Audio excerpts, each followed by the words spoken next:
Il a pulvérisé les records hier en abattant son millième trafiquant de drogue dans notre cité. Je vous demande d'applaudir chaleureusement le lieutenant Frank Drebin. En toute honnêteté, le dernier, je l'ai mouché en garant ma voiture. J'ai eu un coup de chance, c'était effectivement un trafiquant. Salut tout le monde et bienvenue sur Écran Fou. Et aujourd'hui, on poursuit notre exploration de l'univers audiovisuel français, édition 2025, de grande ampleur. Alors bon, vous avez senti l'ironie dans le ton, j'espère, parce que effectivement, après la débilité ambiante de Le Jardinier pour le compte d'Amazon Prime, d'ailleurs, si vous voulez connaître un petit peu mon avis sur le fameux film en question, eh bien n'hésitez pas, sur ma chaîne, la review est dispo. Eh bien, désormais, c'est Netflix qui se lance avec Ad Vitam, donc la nouvelle pépite made in France, en espérant que ça remonte un peu le niveau de 2024 qui était déplorable en la matière chez Netflix.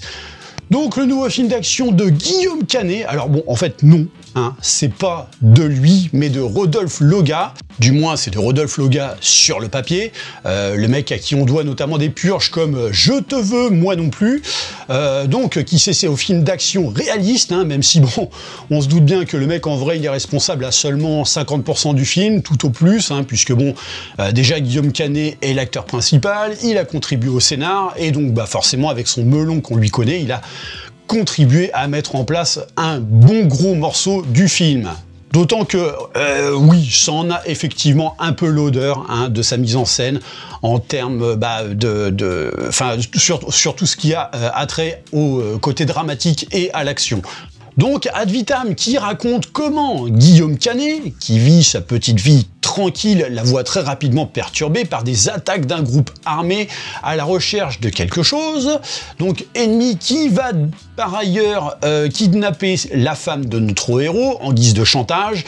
Et c'est là qu'on va découvrir que Guillaume Canet est en fait un ancien membre du GIGN qui a eu affaire à une situation lors d'une mission antérieure qui est sur le point de lui péter un petit peu en pleine gueule, et donc une situation qui sent bon le complot d'État, carrément. Et donc notre ex-agent va tout mettre en œuvre pour sauver sa femme enceinte et déjouer les plans de l'ennemi.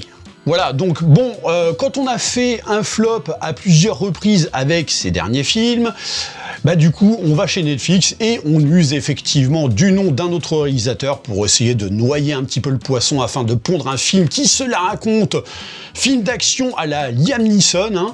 Et alors, autant le dire tout de suite, ce film, c'est au film d'action, espionnage, complot et tout ce que tu veux, ce que les Chevaliers du Ciel étaient au film sur l'armée de l'air et de l'aviation de chasse. Donc, on essaie effectivement d'y mettre quand même les formes, mais au détriment d'un fond d'une débilité ahurissante. C'est-à-dire que je comprends même pas comment le GIGN a pu cautionner qu'on joue de leur image pour ça. Et pire, ils ont conseillé les équipes du film. Alors, ok, pour ce qui est de l'incursion de cette force de gendarmerie, c'est peut-être très fidèle, mais quand on voit ce qui se passe derrière dans le film, ça laisse songeur. Donc voilà pourquoi je fais la comparaison avec les Chevaliers du Ciel, parce que ça a plus des allures de campagne publicitaire et de recrutement qu'autre chose sur le papier, mais qui en définitive est une arnaque notoire sur les écrans. Donc effectivement, on tente de donner une impulsion réaliste via une incursion au cœur du GIGN, tout ça pour que le film finalement sonne faux en permanence avec des enjeux de complot diplomatique de l'espace, mais sauf que tu y crois à aucun moment. Alors ok, je veux bien que tu racontes une histoire pour un film, mais il faut avoir quand même une cohérence d'ensemble malgré tout. Et ça, on n'a pas pour un sou. Et le pire de tout ça avec ce film, c'est sa construction. C'est l'enfer absolu, quoi. C'est-à-dire que le film perd pas de temps, puisque dès l'intro, ça part à fond de balle, sans la capacité de bien présenter son contexte, mais ça décide de poser les enjeux en 5 minutes chrono, tout ça pour ensuite te plonger dans un flashback interminable qui forcément plombe ces enjeux. Donc tout ça pour nous raconter et le passé de notre héros, et comment il a rencontré sa femme, et comment ils en sont arrivés à la vie qu'ils mènent tous les deux. Et puis vas-y que je te pose également un petit enjeu dramatique avec un décès, et ensuite effectivement la fameuse situation liée à une mission qui va conduire à ce que l'on sait, ce que l'on sait plus ou moins, donc à savoir que notre Guillaume Canet va devoir faire face à des vilains méchants, et ça dure 45 minutes sur 1h38 de film générique inclus. En fait, cette déconstruction chronologique, elle est typique des films qui n'ont pas grand-chose à raconter et qui essaient de meubler autant que possible pour atteindre une durée de film décente. Donc, comme on sait que si on avait présenté le truc de manière totalement chronologique, le film n'aurait pas réussi à proposer le moindre enjeu avant 1 heure de film, ce qui est pas bon, eh bien on le fait via un flashback, mais qu'on fait durer beaucoup trop longtemps, quoi. Et évidemment, on te plante un petit complot diplomatique qu'on évite de trop décortiquer, hein, parce que bon, comme il tient déjà pas trop la route de base, ce serait con d'en arriver à se ridiculiser davantage en essayant de lui donner de l'impact. Donc bah toi, dans tout ça, bah tu regardes ta montre et tu te fais chier, voilà. Et donc c'est après 1 heure de film que là, on revient à l'enjeu, à savoir résoudre le problème.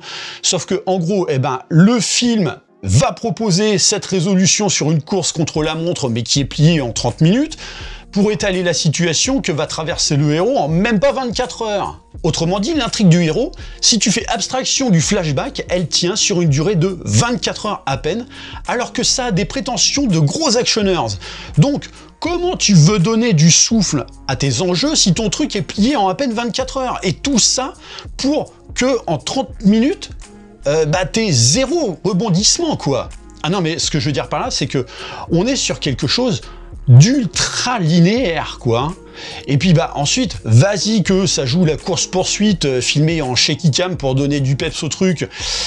Mais sauf que c'est filmé comme n'importe quelle daube sérielle à la française, hein. Je veux dire, c'est pas parce que tu fais péter ton action dans des lieux qui en jettent visuellement que systématiquement ça va donner à ton truc une ampleur, hein.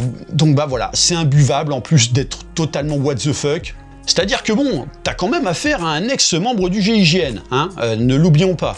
Tu nous l'as présenté pendant 3 plombes, ton truc, et tout ça pour finir avec 0 exploitation justement de ce filon du GIGN, de cette expérience qu'ils ont.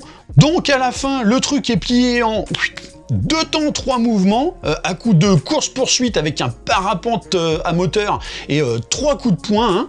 Et à la fin, vas-y que je te plie le truc de la manière la plus ridicule qui soit pour démêler le vrai du faux, hein. Donc autant vous dire que déjà, tout au long du film, ça enchaînait des situations qui n'ont aucun sens. Bon voilà, genre le licenciement du personnage de Guillaume Canet, l'attitude des forces de l'ordre, et j'en passe, hein. Donc tout ça pour une chasse au MacGuffin qui en fait ne servait pas plus que ça dans les enjeux du film. Enfin, je veux dire, le fameux MacGuffin, à la fin, alors ok, ça permet au héros de sortir de la merde, mais quel impact ça a sur le fameux complot? Que dalle, hein, on n'en parle même plus. Du coup, tu te demandes pourquoi on t'a intégré ça, quoi, au final. Et alors, putain, qu'est-ce que ça joue mal? Mais ça joue mal! Avec notamment des méchants qui font vraiment les méchants, hein. Ah bah là, dans le genre cliché, on est au top du top.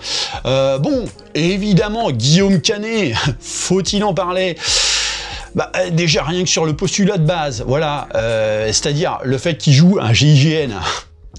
Tu y crois pas une seconde, voilà, que ce soit dans le présent comme dans le passé, hein. Bon, d'ailleurs, c'est quand même assez marrant parce que entre les deux époques, il y a quand même 10 piges d'écart. Mais t'inquiète, les personnages, ils ont pas évolué d'un iota. Bon, si, genre Guillaume Canet, il a quand même une barbe, hein, voilà. Alors sa femme, pareil, elle est insupportable, donc tu sais, le fameux archétype de la femme moderne, hein, pas émotive pour un sou, pas sympa, et j'en passe, hein, parce que bon, tu comprends, être sympa avec un homme, faut quand même pas déconner. Donc, quand elle est kidnappée, ou qu'elle est menacée de mort, à quel moment tu crains pour elle, quoi? Enfin, je sais pas, en fait, t'as aucune sympathie qui t'est implémentée dans la tête, mais en plus pour qui que ce soit parmi les héros, donc tu t'identifies jamais à eux, tu ne t'inquiètes jamais pour eux, tu t'en branles, voilà.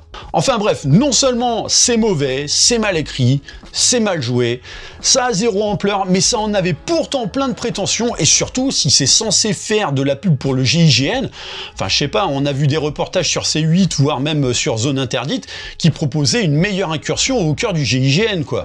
Et surtout, ça paraissait beaucoup plus poignant et tendu que cette fameuse intrigue à 2 balles. Mais là, comme je le disais, d'avoir cette approche qui veut s'ancrer le plus possible dans le réalisme, dans le domaine du GIGN, pour ensuite faire le grand écart et se la jouer film d'action façon EuropaCorp, mais alors EuropaCorp du pauvre, hein, comment veux-tu que ça fonctionne? et plus encore si tu ruines le rythme avec un flashback chiant à mourir qui dure la moitié de ton bousin, quoi. Enfin, franchement, l'année dernière, on pouvait se foutre de la gueule de Sous la scène, mais au moins, je sais pas, on se fendait la gueule du ridicule de la proposition limite nanardesque du film, et malgré tout, c'était presque mieux mis en scène et mieux rythmé. Enfin voilà, j'ai pas grand chose à dire de plus de ce fameux ad vitam qui est complètement oubliable. Donc voilà, n'hésitez pas à me dire dans les commentaires ce que vous pensez par rapport à ce film-là. Bien sûr, pensez à liker et partager la vidéo, pensez à vous abonner à la chaîne de manière à vous tenir informé des prochains contenus. Et moi je vous dis comme d'habitude à très bientôt pour une prochaine vidéo. Allez bye!